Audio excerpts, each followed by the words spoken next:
Welcome back to Beards and Brews. Hey, if you haven't already, be sure to subscribe or follow no matter where you're listening. Not only does it help us out, but you'll know exactly when we have another one brewing. Fellas, we just got off a nice, good old Van Damme binge. It's time to look forward into the future, into the year 2000. What'd you guys think of Y2K? The nostalgia is strong for this one. Right. I have literally lived the first 20 minutes of this movie personally, so it got me right in the feels. I just want to get it out of the way. I feel like this movie is much better if you were born sometime between exactly 1983 and 1987, because you were there. Like, I know all of those subcultures by heart. Well, as a 91 model myself, I gotta ask you fellas, what did it get right?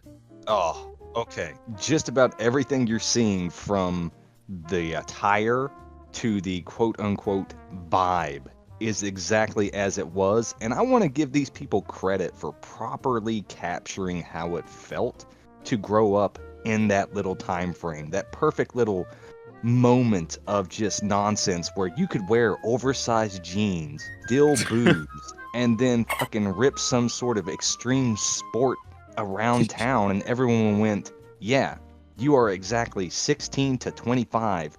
It got a lot of the apparel right, man. That Tool shirt, that old boy Argyle from Stranger Things, that Tool shirt is something that multiple friends of mine had that exact shirt growing up. They got that from the thrift store because that is an oldie. Also, I'm going to throw out the soundtrack to this is incredible. I knew every single song that they were playing, and every time I was like, Fatboy Slim, the Sneaker Pimps, fuck yeah. Even though my nostalgia is a little different, this movie looks like it came out like 2019, 99. Like, as soon as it started, I fired off to you. I was like, man, this feels like a budget Small Soldiers or something. Yeah. And little did I know, I was 100% right in more ways than one. Yep. Let's just get this out of the way. This movie was written and directed by SNL alum Kyle Mooney, also Right. starring, and honestly, I think he does a great job. But the big stars of this, Jaden Martell, the little Nazi kid from Knives Out. I think he was also in It, the new It. Is that right? Yeah, that was him. Was that him? Oh, Yeah, okay. yeah. I was wondering where I seen him from, because for the longest time, I was like, man, he just looks like Captain America before they put all the muscle in him. I understood that reference. All I pictured every time I saw him was just Morty. I was like, okay, there's Morty. He pulls it off pretty well. Like, I'll give him that. If it is the kid from It, like, that's just like his shtick at the moment before he gets a little too old. Then, Yeah. I mean, having said that, he does kind of have that 13 or 30 look on him. True.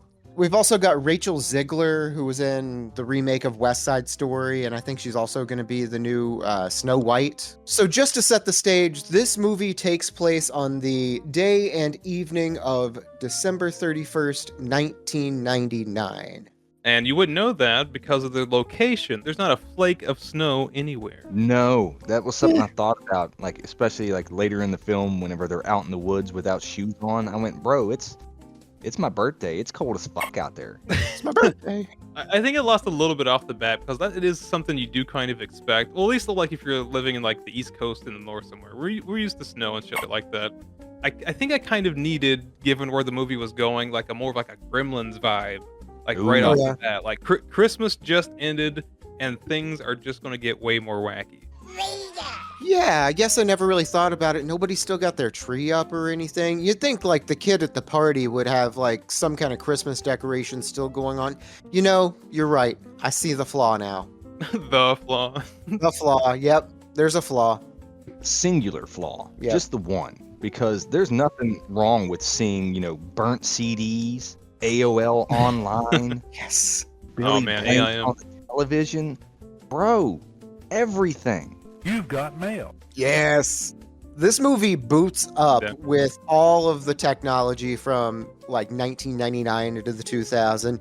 You even have that iMac G3, the one that comes in all the different colors. Love it. Never had one, but I was jealous of everyone who did. Where'd all the files go? All the while, he's logging into his AIM account to Right. the instant message Roxy Girl 20. And I thought that was super cute because even though like I'm a little departed from you guys, I did have an AIM account, and that's what all my friends had. So we just fire messages to each other every day after school. That was it. Yeah, absolutely. I would go home from school and get on AIM and just chat with my friends, watch movies, listen to music, do cool stuff in my room. I had friends. I think it's really cool that, another generation or generations from now will be able to see a movie that tries to encapsulate, even for only, 30 minutes of the film, how important it was to that generation with the growth and the evolution of technology, to watch where it started, because as a kid, we were growing up with like Pong and Mario Brothers, but at that time, we're getting like Ocarina of Time, which is still legendary to this day. We're getting such leaps in cellular technology. It was blowing up so fast. And everybody had their fingers in it, like you felt the pulse of the technology. And now it's so commonplace that it's meaningless. Like in just a few years, we went from cassette tapes to CDs to CD-ROM to DVDs, like burning CDs and then DVDs. And then we're in the digital age. Yeah, given that it's 99, how come there wasn't a single kid at that party not dressed like Neo? There was only the one Matrix reference that I caught, which was Devil Sticks guy whenever he's like, I know Kung Fu, basically with the Devil Sticks at all psychedelic. Yeah. Oh, the fucking Devil Sticks. Like, it took me a second when I watched that. I was like, are those, looked them up, click, Devil Sticks. Hell yeah. That character with the Devil Sticks, he has so much value for the amount of screen time that he's in it. Like every time that he shows up, it's about to be some nonsense, but it's going to be in the best way. Yeah, like I said, every time Kyle Mooney is on screen, I'm having a good time personally, even if he's just there for like a moment or here or there. He's not one of the main characters, but he's a very important side character. Good to know that he's like 90s version of Nunchuck's kid. 100%. Ooh. I have the power of God and anime on my side. So this movie kind of starts out kind of super bad. Like we've got the main character who's kind of dorky, and we've got his, like, for lack of a better term, his fat friend that's funny. It's the perfect duo. Thin one, thick one. Yep. That's just what it is. Laurel and Hardy, Abbott and Costello, it's just like the same as it always was. Same as it always was. Same as it ever was. But like the plot of this movie is unfortunately just like so cookie cutter. Yeah. Later on in the movie, it starts to fill in holes a lot more creatively, but like up front, it's just like, all right, awkward teen wants to get awkward laid. Oh, he's really into the popular girl, but totally not in his class or whatever. Yep, he's a dork. He's never gonna get that pussy. One of the first deaths that we get, I know I'm jumping ahead just a touch, but it's in reference. Kill these kids. Yeah, but we're going to jump right into one of the first ones, which is a reference to both Maximum Overdrive and the fact that they are basically still in the party scene from Varsity Blues. They get killed by a Varsity Blues tape. Yep.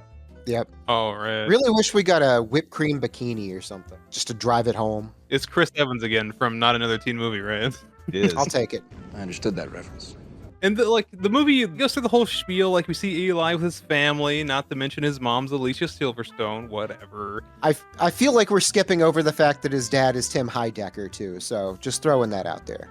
I didn't know for sure, but he's a man whose haircut is everything.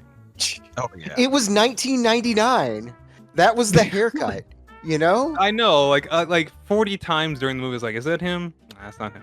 That's not him. All right, that's him. They knock it out of the park. Perfect, like, little movie family he's got. So, like, he goes with his best friend, the large one, because he's the small one. And, he just wants to be with the popular girl, and his buddy's really trying his best to be the best wingman possible. He's trying, but he's also kind of obnoxious. He tells that story about pissing in his Coke and all that. It's like...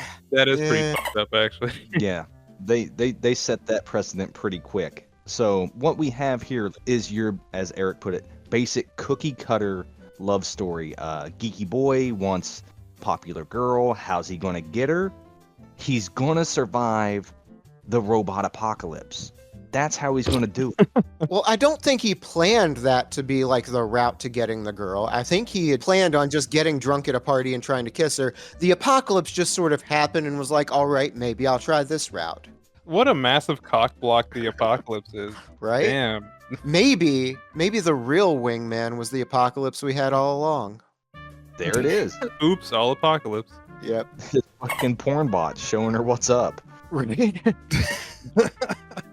It's a virus. Don't worry about it. But his buddy, like you were saying, his rude tubby buddy from the Australian movie. I can't remember the name of it, but that's exactly what I remember him from. The Wonder or something. The Wonder or Yeah. something. Yeah, and it's got Sam Neill and it's directed by Taika Waititi. Yeah, Is he Australian? I was getting New Zealand vibes, but yeah, he's a Kiwi. I don't know this kid at all. He gets a little bit of beer muscles. He gets some alcohol fuel, loosens him up. He becomes Captain Charisma, starts singing the thong song, and then brings up a really bad memory about, the ocarina incident where he pissed in his friend's The ocarina incident. Coca-Cola. Yeah. And that comes back to bite him throughout the movie, which is a reoccurring funny moment. But I want to talk about Mr. Paul Walker and his gigantic white teeth. Are you talking about Soccer Chris? Yeah. Oh, okay, Soccer Chris. Yeah, he might be abusive. Yeah. Every high school had a fucking Soccer Chris, am I right? Absolutely. Same guy. It's almost like every high school has an O'Doyle or something. Doyle rules.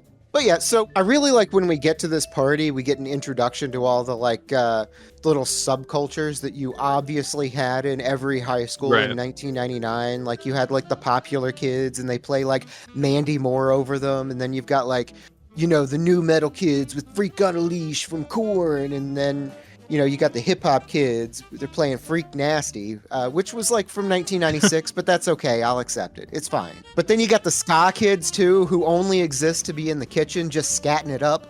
Well, who else is going to buy Real Big Fish CDs? Somebody's got to do it. God bless those kids. Well, now that the party's partying, of course, the movie has to lean a little bit more towards that small soldiers feel. You got to a couple upstairs and they're fooling around, and all of a sudden there's a big ruckus upstairs. What could it be? A monster? A man? A monster man? I mean, yeah, kind of. Goddamn Magic Fingers bed. Yeah, the magic fingers. Well, unfortunately, that gentleman's biggest fan took him out because the ceiling fan came apart and chopped this man in the head. Ooh.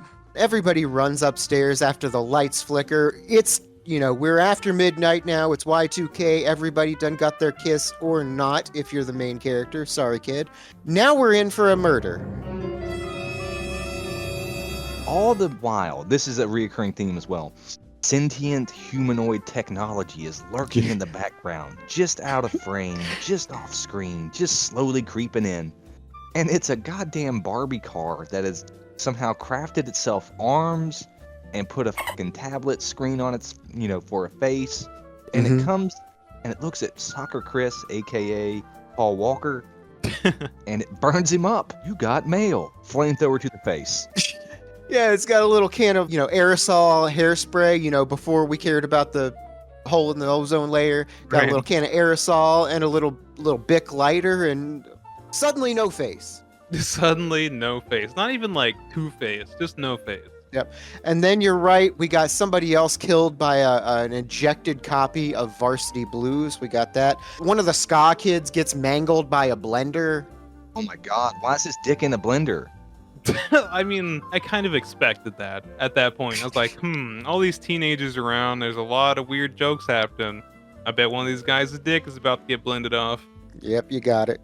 I think it was a missed opportunity, especially since they were leaning so heavily on the music of this film in this era. To have it be one of those moments where the blender somehow gets a hold of his heart, Yep, and we watch it spin round to a beautiful oblivion. I knew exactly where you were going. I understood that reference. At least I got Flagpole Sitta in there. I was really pleased about that. If a 90s movie plays Yeah. that, I'm like, yeah, that's the 90s. Flagpole Sitta is to 90s teenage movies what Fortunate Son is to 60s and 70s Vietnam movies. Oh, God. PTSD. But the little minions and everything get a little serious, don't they? It went from just Dick Blender Man, and then there's a puppet master drill thing taking out what's her name from Ghostbusters Afterlife. I don't recognize anyone except for the people that I've named and one additional person that'll show up with 5 minutes left in the movie. But yeah. Well, he's a special one. Oh no. There's one more person that I do recognize in this movie. It's the guy that plays Argyle in Stranger Things. You know, the Oh, yeah. stoner pizza guy. He's like, for some reason, a bully in this movie, which I don't think fits his persona very well at all. Nah. But he's still like, I don't know, still Argyle. Argyle, you magnificent bastard! I think that he nails that character though. Like I Oh, yeah? knew that guy. You know what I mean? And you're like, why are you still hanging around us? We're 15 and you're clearly like 19 to 20. What are you doing? So the next thing I've got, Tamagotchi drills a hole through a girl's head. That happens. So we do get pretty graphic in this movie, just letting you know. It's not all fun and games. I mean, it's mostly fun and games. Yeah, This you're movie's, right. like, not serious at all. In fact, less so as the runtime goes on. And I kind of appreciated that. I did kind of compare this before the cast to, you know, that scene in Family Guy where it's, what's his name? James Woods. James Woods. That scene in Family Guy where James Woods is just seeing a piece of candy, picking it up, going, ooh, piece of candy. That's how I am with this movie, because every scene is just a piece of nostalgia candy, and I just keep following that trail, and I will keep following that trail. I'm right there with you, Chan, but at the same time, I think the movie changed pace at the right exact moment for me. Again, I love the nostalgia, but I was going, okay, I've seen this movie before. But then I completely forgot that the movie is changing lanes so fucking drastically that we go from Varsity Blues to 90s morning cartoon monsters, and that's all I could picture. As soon as we get the first full-size mecha robot that's out here murdering, it looks like something from Ninja Turtles, like, Yes. Yeah. or Codename Kid Next Door, you know what I mean, where they just make a robot out of junk. I was like, yes. Yeah, it's just a bunch of bullshit. Like, I think one of them had, like, a bunch of muffin tins all over him or something. Yes. That's amazing. But I have to agree with you there. Like, the pacing of the movie just kind of, like, comes to, like, a screeching halt at this moment. Like, all the teens getting butchered and what off. Haha, funny, good stuff. The party concludes and everything, and we see that cool fucking robot, and we're like, okay, we now understand this movie. That's where they were headed with this. We just had to get through all that other shit. Yes. We start to have character moments in the middle of the Yeah. movie where, like, each pair of characters have just now gotten together. Now, mind you, spoilers, we got rid of Big Kid. Like, our main guy's best friend, he got all sarred up. And he had some fucking cheeky shit to say at the end there. But, like, these are people who have just kind of, not even bonded, they just kind of, like, are now together in this happenstance. I think if this is anything like the group from like my high school, it's like people that you know, maybe you like had a class with them or whatever. You're not necessarily friends, but maybe they were like on the fringe of your social group. Okay, yeah, all right, yeah, come on with us. We're getting out of here. We're gonna go somewhere else. I guess you're cool. Okay, that's fantastic, and that's great for, like, your nostalgia and just, like, even how your social relationships work. This is a movie. All that shit should have been bookended up front. Like, we should have really been around more of these characters other than, like, Big and Slim. Well, Big is gone. We're Bigless, yeah. He went back for his little friend's backpack and got like a saw blade through the chest or something like that. And he's like, "We can get you out of here." No, I'm just gonna chill here. I'm tired, boss. Now that clears the air for old boy and old girl to get together eventually. We'll get there. We're not there yet. There's some stuff in the way. We'll get there. But we also have room for some other characters. We've got little new metal girl. Lesbian Fred Durst. We don't know that just yet. She's thinking it over. But we've got little new metal girl. We've got our backpack, hip hop guy who's like, "Oh man, mainstream hip hop sucks. You should listen to Del the Funky Homo Sapien." Oh, the Buckethead guy? Yeah. It came off kind of weird, because, like, I appreciated him talking down to Bully Guy. So, like, maybe he should have, like, had more time to, like, talk down to other people's choice of music, too. Like, that's, like, the first time we meet this guy, and he's giving the Bully some lip. They're like, all right, cool. That guy stands up to that guy. Yeah, but he harshed his mellow and made him fuck up his 50-50 grind, which led to his demise. True.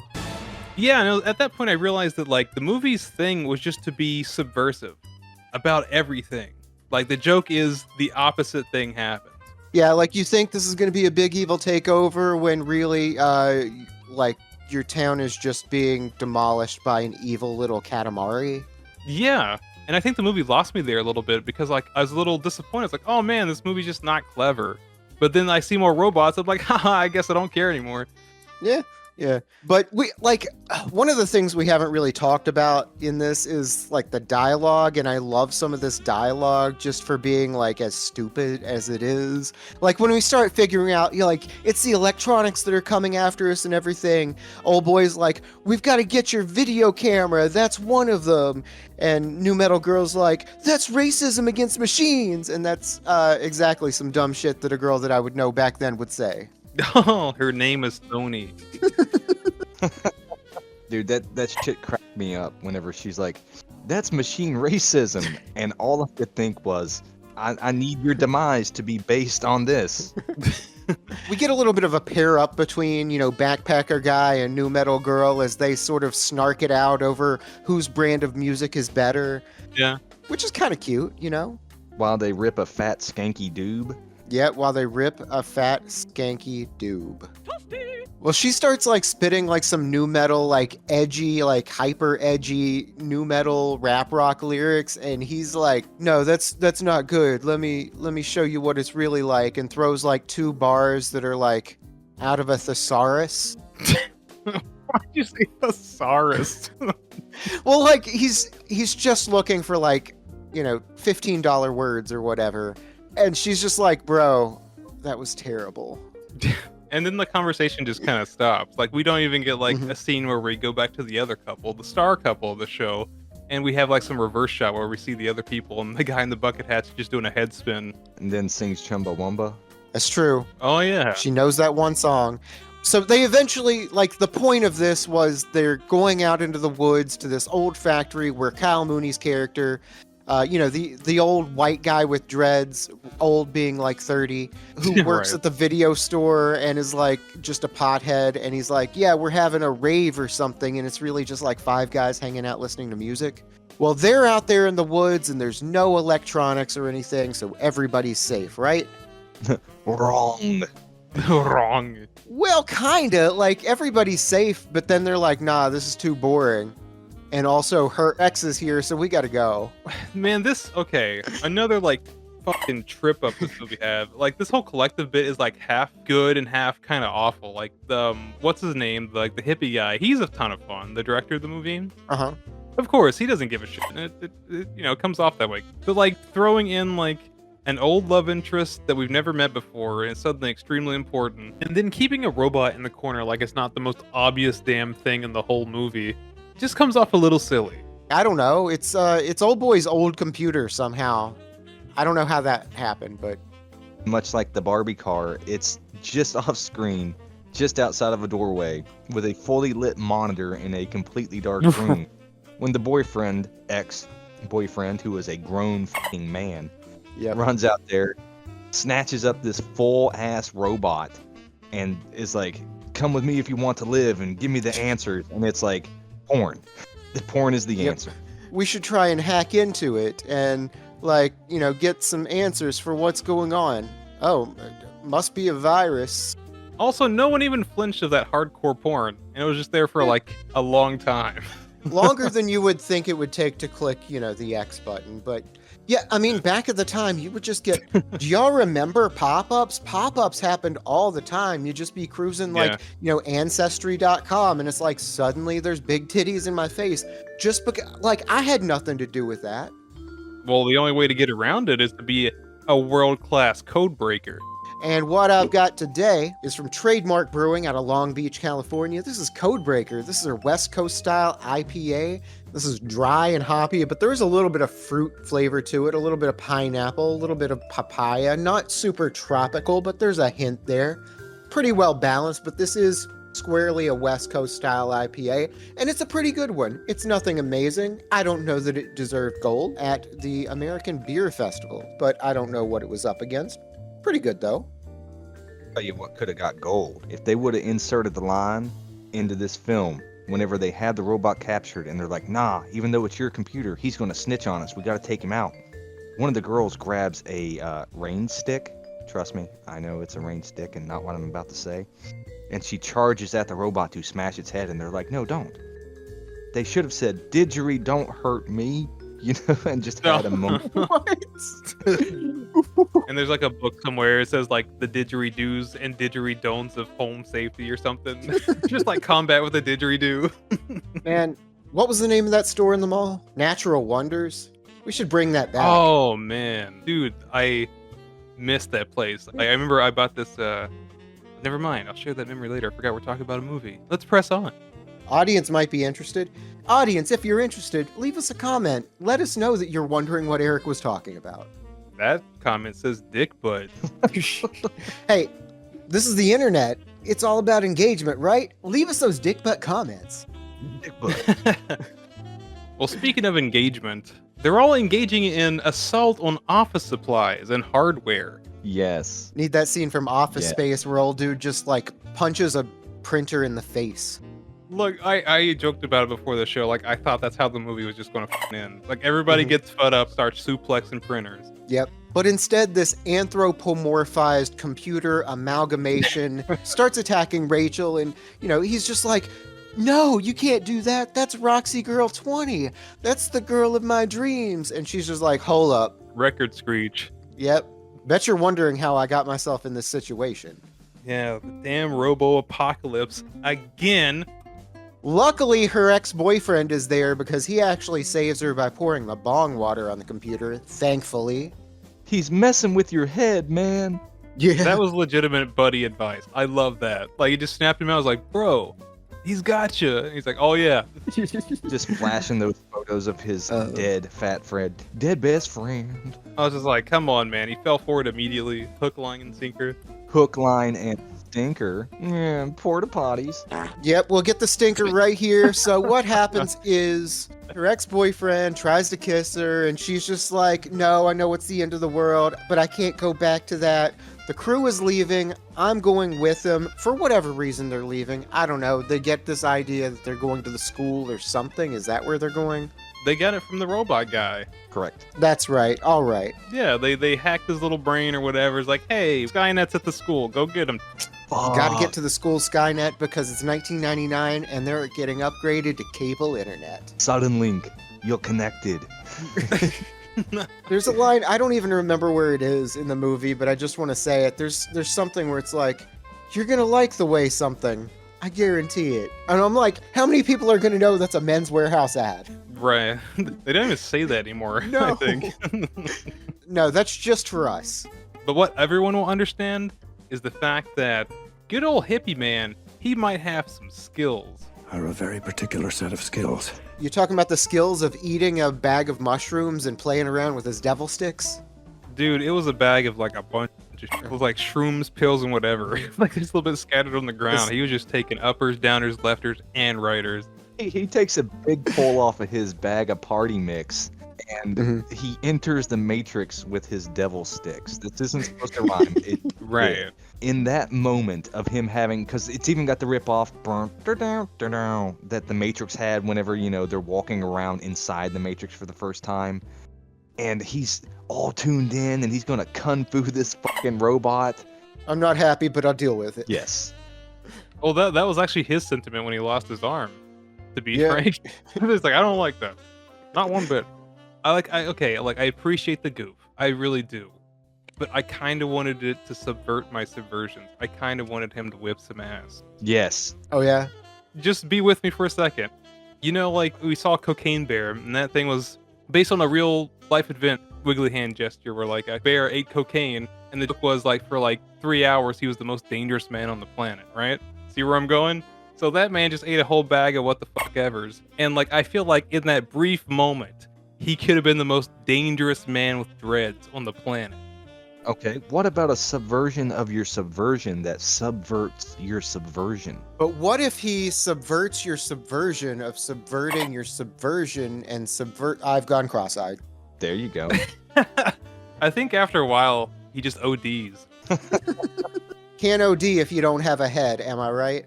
Bingo. Can you? I don't know if there's science behind that. It's science. He's definitely ahead of the game or something, but like that little bit of a distraction was just enough for everybody to just skedaddle. But they don't just like run away or nothing. What do? We get an amazing tribute to the film Cool Runnings. Is that what it is? No, but Yes. Well, there was something cool running down their faces at the bottom of that hill. It's poop. Yep. What a moment. What a moment. Like, there's that build that you see in all those movies. Again, I'm just going to reference Varsity Blues since it's fresh on the table. The moment of just pure adrenaline-fueled lust and love. And they're having this hand-holding moment where they're about to kiss. And then, much like Steve-O in the Jackass film, the shit from inside the porta potty flushes up, bathing everyone. 10 out of 10. Right.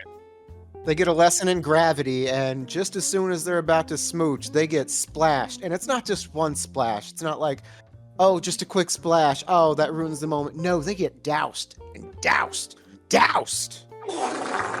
Yeah. I mean, I'm sure like every person in that little cubicle got a mouthful of dookie butter, like whether they knew it or not. It was pretty disgusting. And I'm gonna be the I'm gonna be the knot on the log. I didn't think this was funny. Like it didn't work for me, but I knew it was a choice. So I thought to myself, okay, I don't like the joke, but how long are they gonna stick with it? And by God, it's for fucking almost 3 full minutes. I'm like, all right, you got me. Almost the whole song. My favorite part of this is when they get to the bottom, there's a little creek they can rinse off on, and like the main character kid is like flip-flopping around in his shoes, and he's like, I hate these fucking goddamn shoes. Who the fuck is Eric Costin? And like everyone is like, Eric Costin's a skateboard. Like, Tony, we know who Eric Costin is. I thought that was something that was going to come back, like a John McClane moment. No, like the only way that it really came back is I think he ended up stealing Kyle Mooney's Birkenstocks.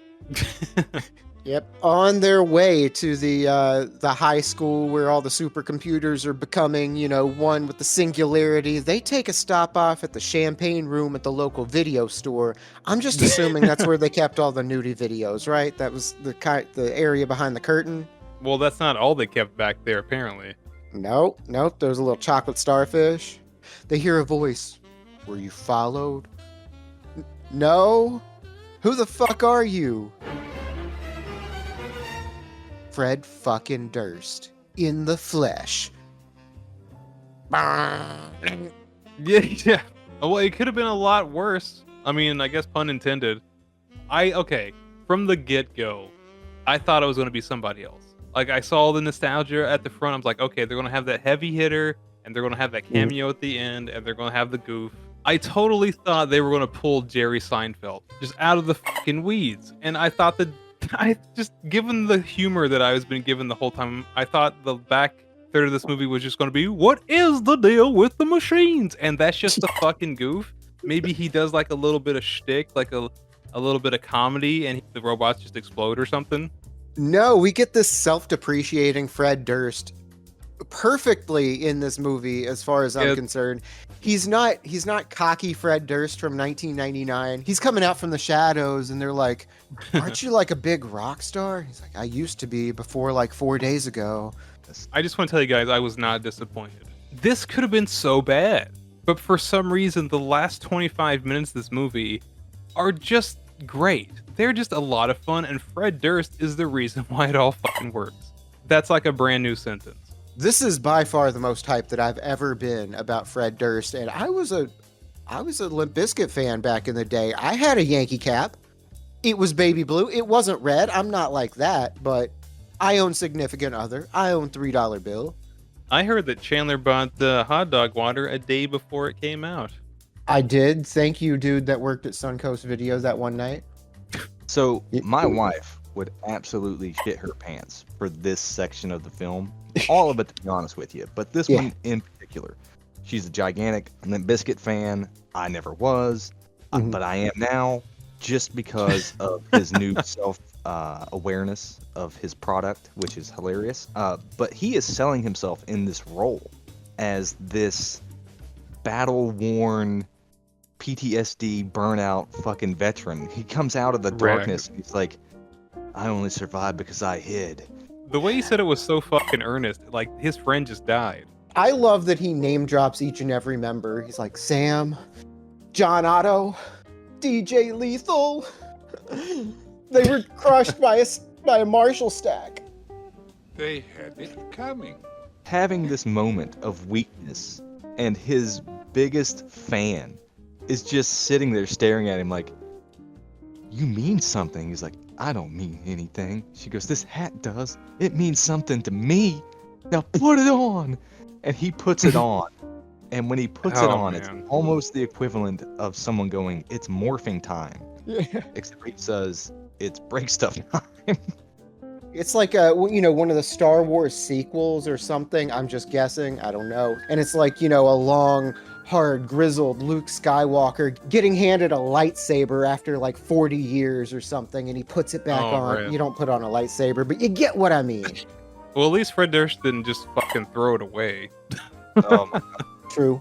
No, he wears it not only with pride, but with excellence. Because, like, the rest of this movie is just like a roller coaster ride with Fred Durst in the passenger seat, just being the perfect passenger princess. Like, every scene is legitimately enhanced by this man.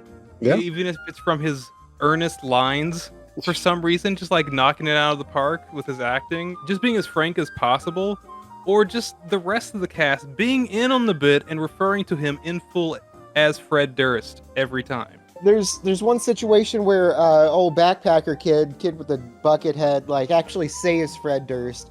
He's like, All right. You saved me? I thought you hated me. Rap is rap. As he just starts to keel over and die. This is his last moment. Buckethead guy was a lot of fun, but like he gets taken out by this like little mini Cinnabite thing. Oh yes. His line that he delivers as he is dying Yes. is fucking hilarious. I never thought I would die next to a rap rocker. What about next to a homie? Yes. Damn. Money. In fact, I feel like Fred Durst should have just showed up at the party earlier in the movie. It would have settled itself out, right? The fact that they have Fred Durst walk out onto a high school stage, hit him with a spotlight, and have him perform a cappella, Faith. Right. No, like what I love, he walks out and he's like, "What's up, fools? Any biscuit heads in the house?" And you just hear, No. He got such a negative reaction. Not only did he get the no, but like these people, these humans are being held hostage by their robot counterparts, Yeah. and they just let him leave. "Yeah, Like anybody who didn't want to be there got to go. no, it's all right, we get it." Too old for this shit. Meanwhile, like we do get a second glance at like mom and dad. We get dad going through like getting assimilated into the singularity through the magic of Frutiger Arrow. And this is a really cool scene that lasts just a second, but I'm in for it. It's very Lawnmower Man. But then we do get that honestly kind of awesome acoustic rendition of Faith that unites the entire crowd. Is that right? Like everyone is into this. Man and machine. That's it. That's what brings us together. Fred Durst. Now, this movie wraps up in a very, I don't want to say it's like anticlimactic, but this to me was honestly the least favorite part of the film was them changing quips with the now super bro talking computer and her yelling one-liner about the super die way as she shoves her condom-coated fist into it with a flash drive to upload a virus. And I was just thinking, huh. Yeah, it's rough. It really is. Through the early part of the movie, the fat best friend kept waving this condom around in his face, like, yeah, you're never gonna get to use this, or look what I brought to the party, this kind of thing. And it's like, here, take this, you might need it. It's dangerous to go alone. Here, take this. Ba-na-na-na. Yeah, it finally gets some use, protecting her from like the electronic, sparks or whatever is going on inside this computer Katamari thing. So she can finally hack the planet or whatever. The movie truly climaxes with the performance with Fred Durst. Yeah. Like them like in the back room trying to fiddle around with some keyboards and whatnot. I'm just like, all right, cool, Lawnmower Man. At this point, it feels like this is just like dumping all of the one-liners they couldn't fit anywhere else. You got like, got milk, bitch! And you got like the Ooga Chaka baby. And then you got like the avatar that is representing the singularity on the computer screen, giving him the, oh, I got 2 words for you, suck it! That kind of thing from DX. And there's like a Men in Black Right. reference. And it's just everything they couldn't fit into anywhere else in the movie. Happy fucking ending, except for the chubby kid's mom, because there wasn't nothing in that computer for her. Oh.